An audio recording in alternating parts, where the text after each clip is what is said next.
Tests, tests, and more tests. It dominates the school year now. Students feel the stress. It's like a rubber band. If I keep on stretching it and stretching it, it's gonna break. It's even harder for students like 9-year-old Abby Eaton. She's dyslexic. Abby's mother, Justina Eaton, says her daughter is very smart and can fully grasp what's being taught. Conceptually, she understands it.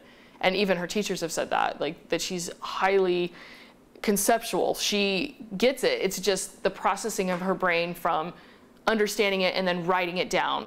Last spring was especially challenging for Abby. All the students in Chula Vista Elementary Schools took 2 big tests.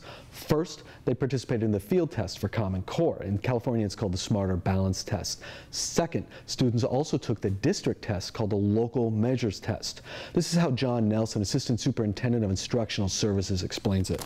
In addition to the Smarter Balance field testing that our district participated in last year, we also in our district have what we've called for many years, for about the last 15 years, called Local Measures Assessments, where we've assessed student reading, mathematics, and for the last 6 years we've been scoring writing. These are 2 separate tests, one for the state and one for the district.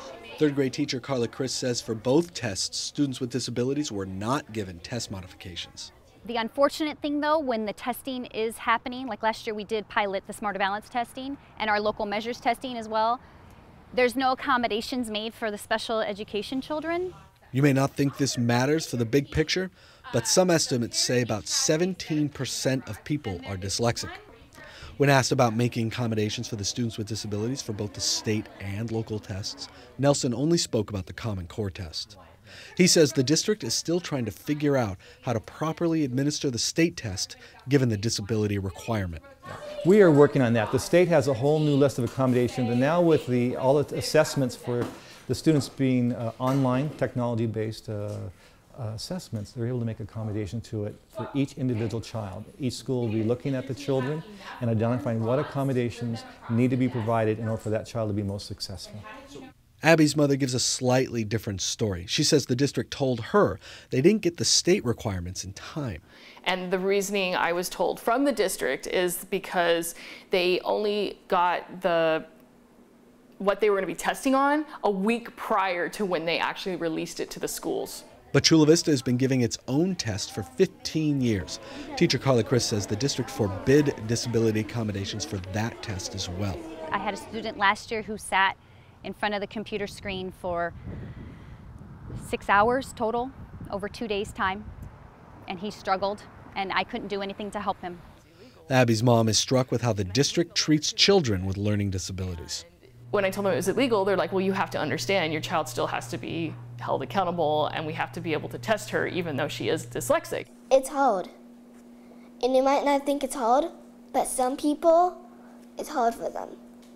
And I'm one of those people. And she's crying at the table, telling me, I'm stupid, Mommy, I'm stupid. I mean, what do you do?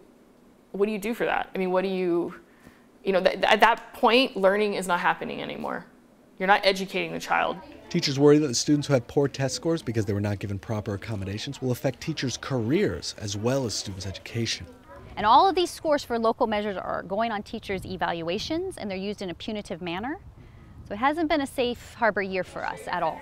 Assistant Superintendent Nelson says each school individually needs to figure out what accommodations to make. Well, yeah, each school had to learn what those accommodations and what would be appropriate for the children, and they worked at the school site level, yes.